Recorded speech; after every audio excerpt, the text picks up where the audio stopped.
You have to pick one franchise. Huh?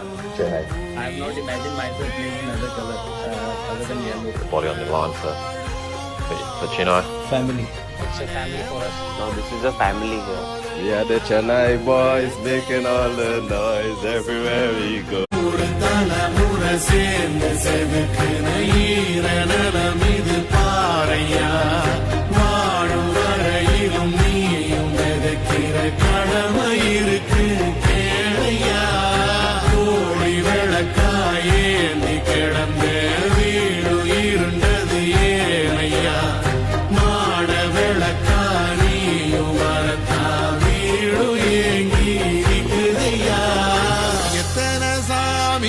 வந்ததையா இது எந்தெந்த சாமி தந்ததையா எத்தனை பாட்ட சொன்னதையா அத சுத்துற பூமி கண்டதையா